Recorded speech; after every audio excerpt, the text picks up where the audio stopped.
기도하겠습니다.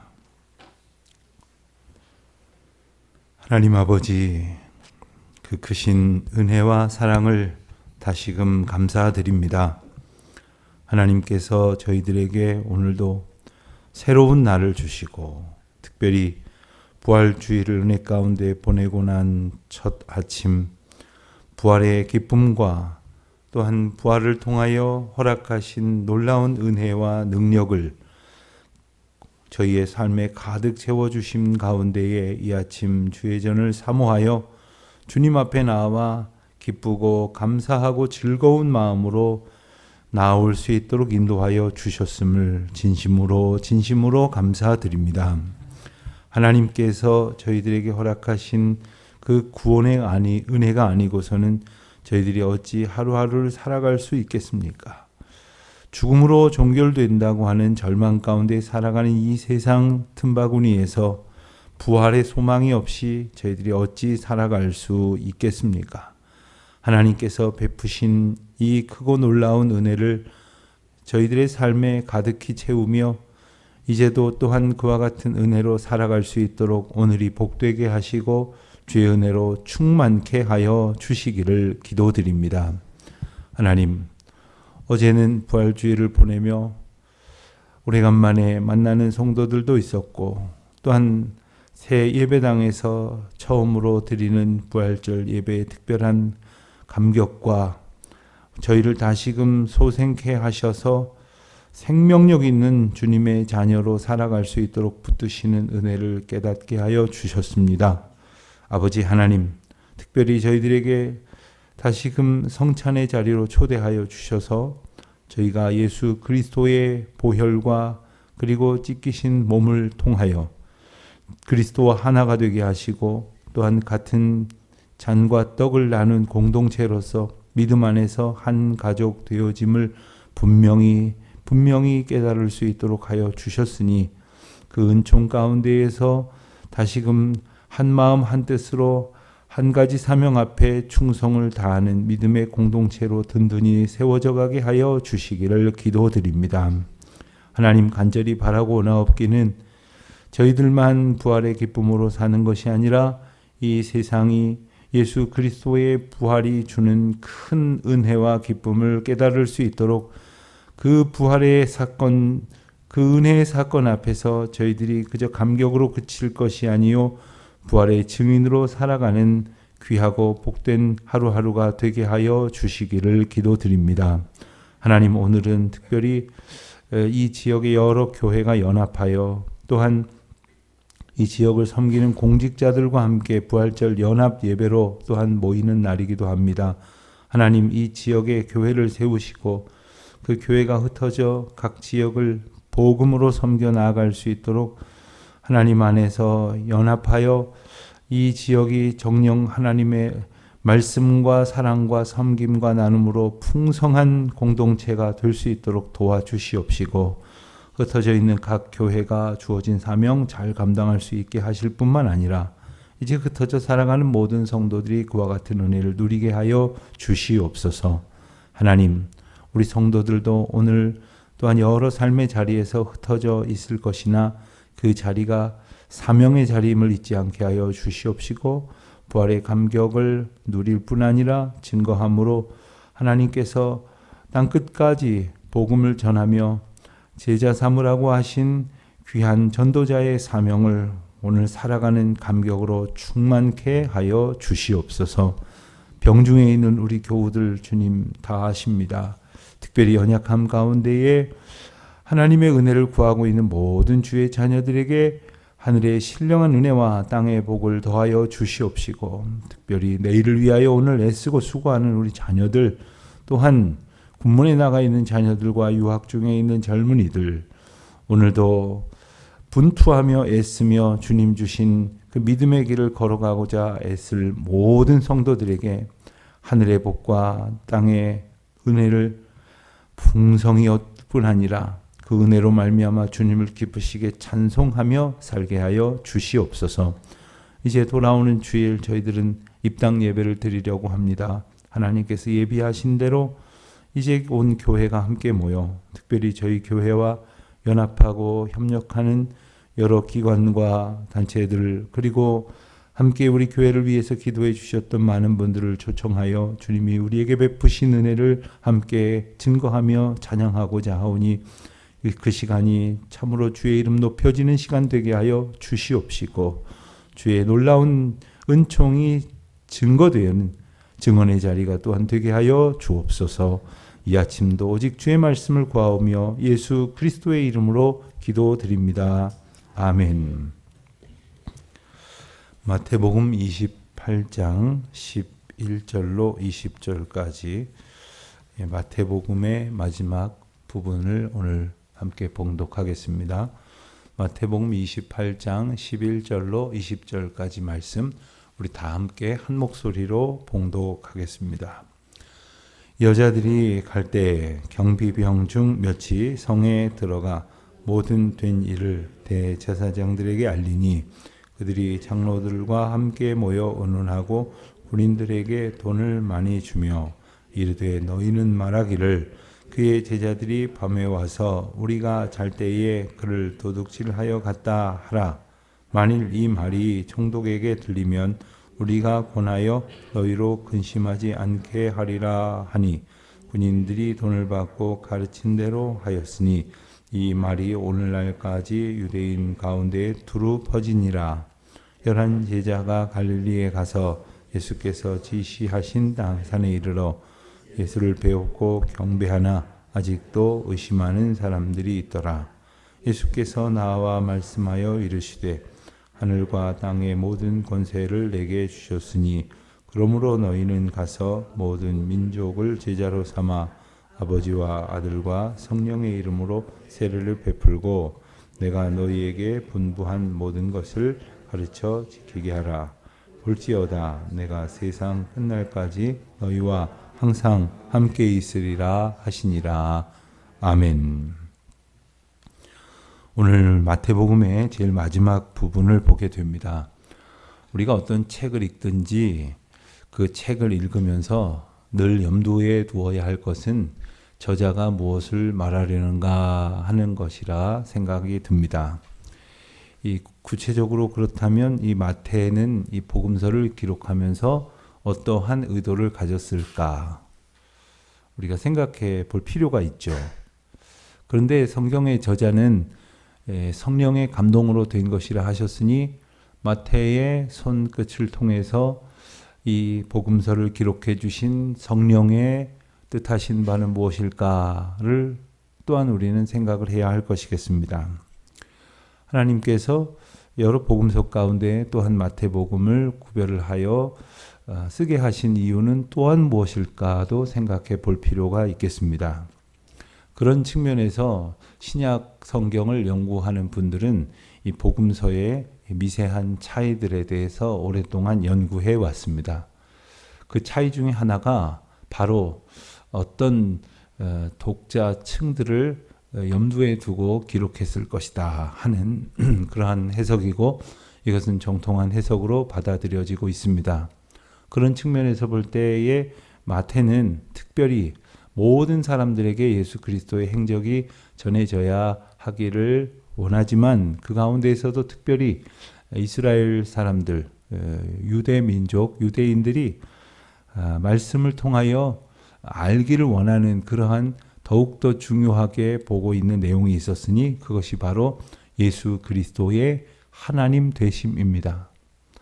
예수 그리스도의 하나님 되심을 다른 복음서에서 간과했다고 하는 것은 아니지만 이스라엘 백성들은 이미 오래전부터 구약의 말씀을 가까이 접했던 사람이고 구약의 말씀을 늘 보며 자랐던 사람들입니다. 그렇기 때문에 구약 성경을 통해서 하나님께서 이미 예고하시고 그리고 약속하시어 때에 따라서 하나님의 방법으로 보내실 그 메시아가 있음을 알고 있었습니다.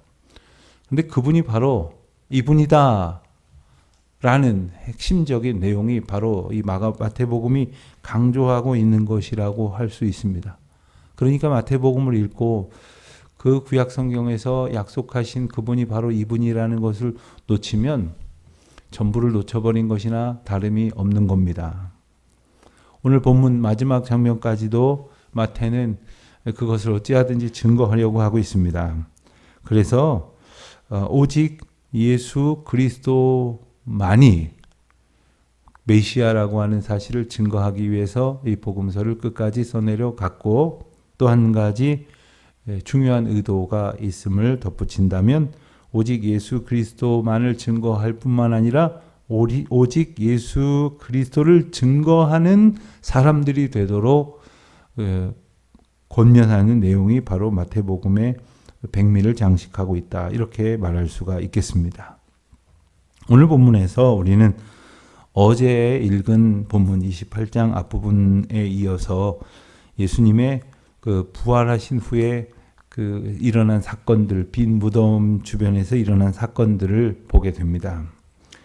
빈 무덤으로 이렇게 대표되어지는 예수님의 부활 사건의 최초의 증인들이 누구일까? 우리는 어제 성경에서 본 여인들을 떠올립니다마는 엄밀히 말하면 여인들보다 먼저 그 사실을 인지한 사람들이 있었으니 바로 그 무덤을 지키던 경비병들이었습니다.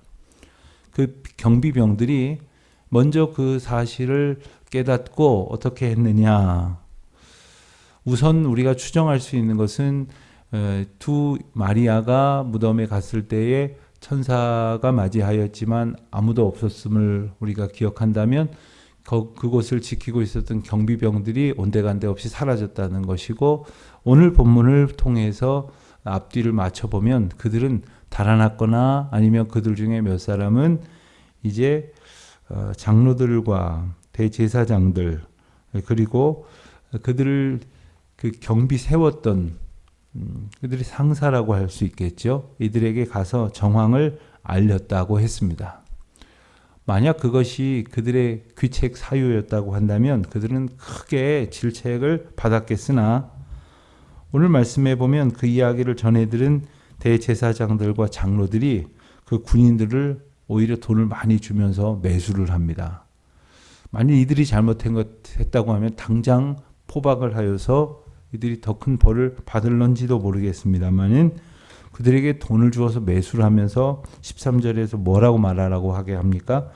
그의 제자들, 그러니까 예수의 제자들이 밤에 와서 군병들이 잘 때에 그 시신을 도둑질해 갔다고 말하라, 이렇게 사주합니다.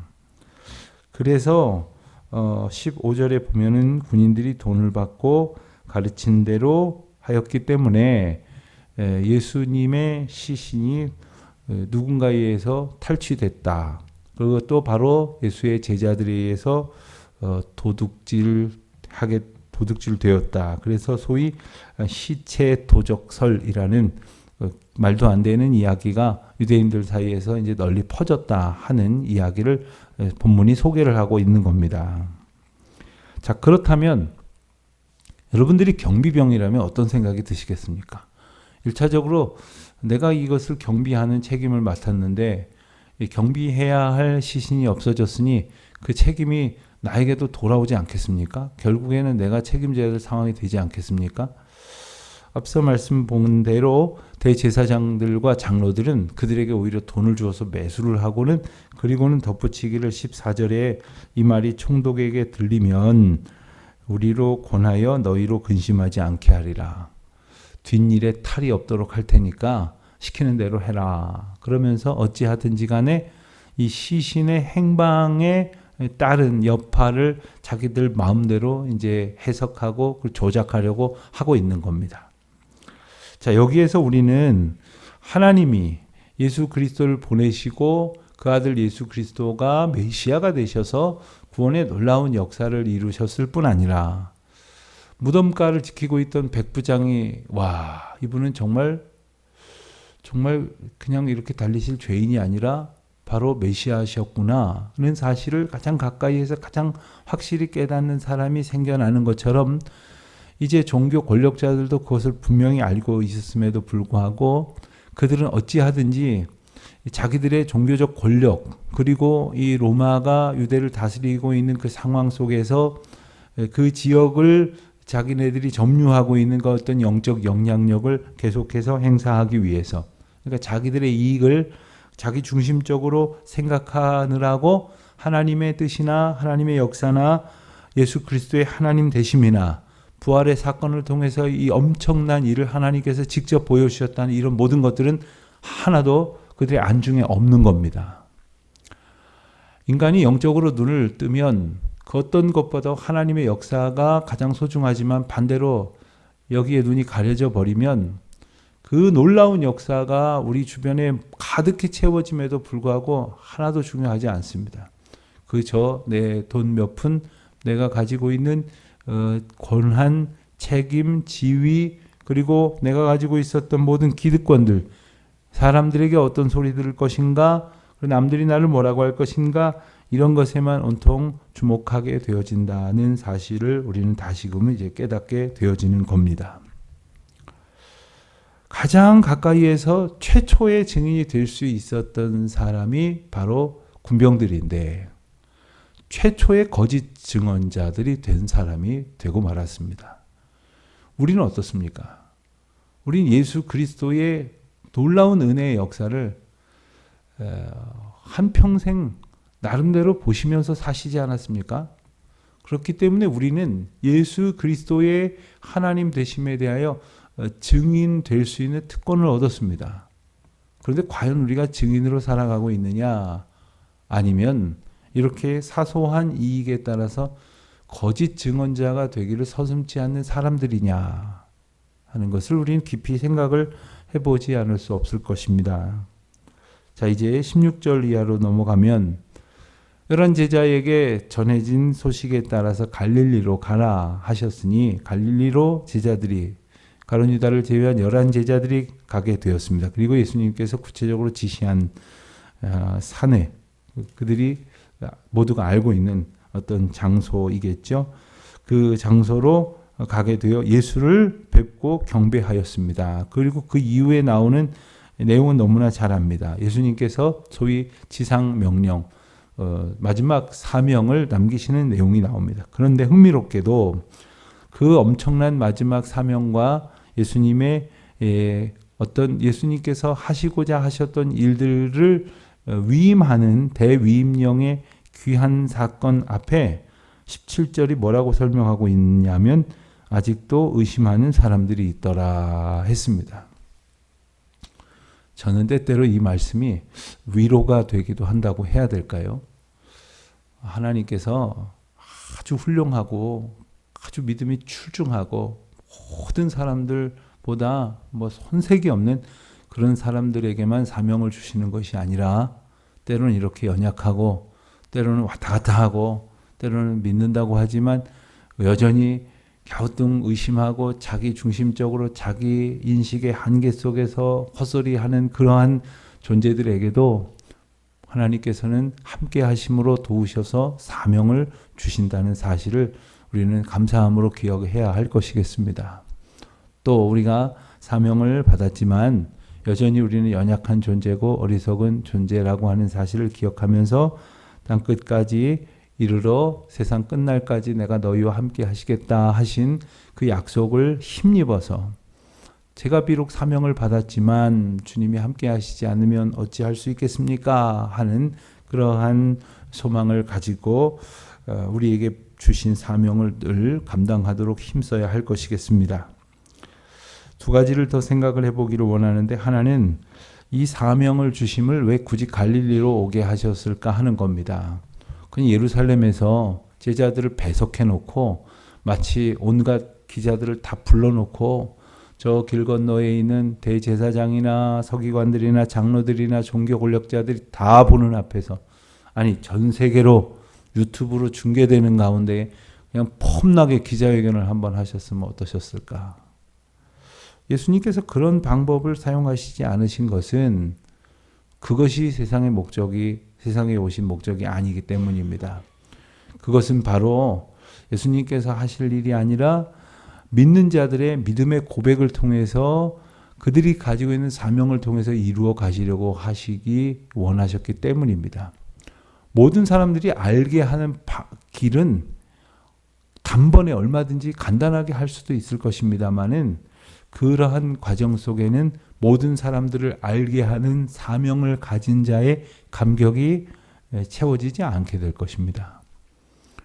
예수님이 하실 수 없으셔서 제자들에게 어쩔 수 없이 맡기신 것이 아니라 제자들이 땅끝까지 이르러 증인이 되고 무엇보다도 모든 민족을 제자로 삼아 세례를 베풀고 그리고 모든 것을 가르쳐 지키게 하는 이 일을 감당하면서 진정 제자들은 제자로 거듭나게 될 것입니다. 그리고 복음을 전하면서 복음의 사람으로 거듭나게 될 것입니다.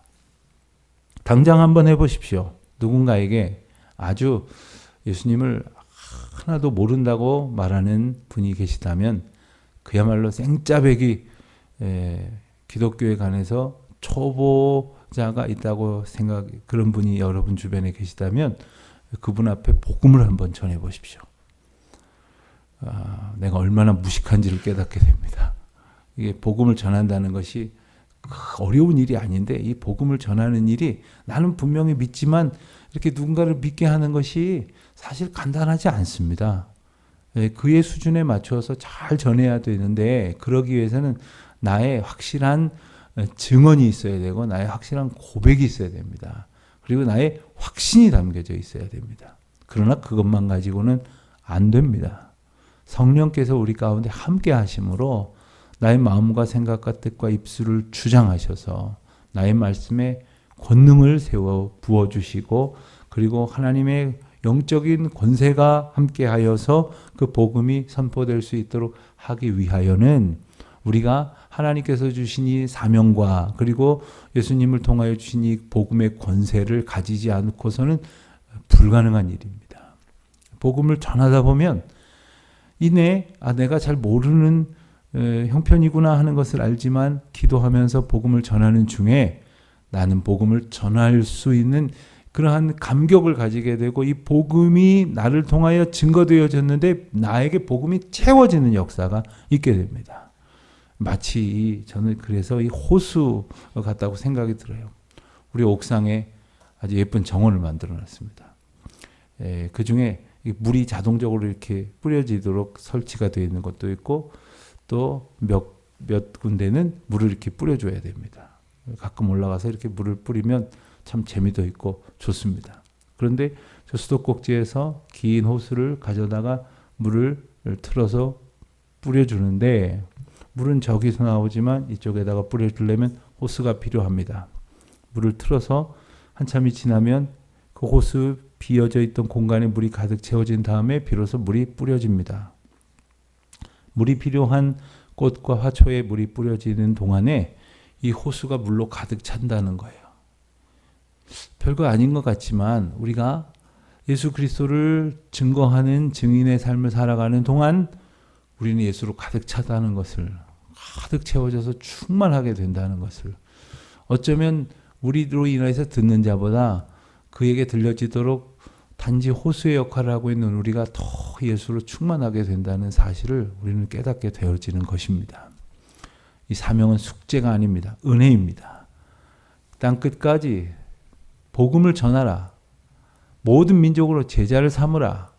성령으로 예수 그리스도의 이름으로 세례를 베풀라 하는 이 모든 것들은 하나님께서 우리에게 베푸시는 은혜이기도 합니다. 그리고 우리를 통하여 이루어 가실 하나님의 놀라운 역사를 보는 감격으로 우리를 붙들어 초대하시는 것이기도 합니다.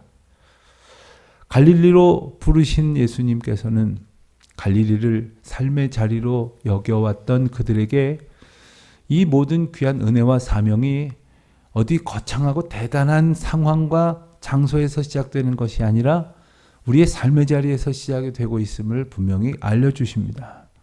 우리의 삶의 자리, 그 자리에서 예수의 증인으로 때를 얻든지 못 얻든지 복음 전도자로서, 증거자로서 참 부족하지만 참 실수도 많고 전하는 가운데 참 복음 전파의 어떤 기회를 오히려 잘 살리지 못하는 그러한 연약한 존재이지만 주님이 주신 사명 앞에 애쓰고 수고할 때 어느새 우리를 가득 채워 충만하게 하시는 성령의 은혜를 우리가 누리게 될 것입니다. 그와 같은 사명자로 그리스도와 함께하는 우리 남은 평생의 삶이 될 수 있도록 이 사명 가운데 오늘도 믿음의 고백으로 나아가는 저와 여러분 되시기를 주님의 이름으로 축원드립니다. 기도하겠습니다. 하나님 아버지 감사합니다. 모든 사람을 제자 삼을 수 있도록 우리를 부르시고 우리를 은혜 가운데에 채워주신 주님, 그 뜻하신 모든 은총이 주님께 영광이 될 수 있도록 오늘도 주신 사명 앞에 기쁨으로 나아가는 저희 모두가 되게 하여 주시옵소서. 그 뜻을 이루시고자 오늘 저희를 부르신 주님을 찬양하오며 예수 그리스도의 이름으로 기도드립니다. 아멘. 하늘에 계신 우리 아버지, 아버지의 이름을 거룩하게 하시며 아버지의 나라가 오게 하시며 아버지의 뜻이 하늘에서와 같이 땅에서도 이루어지게 하소서.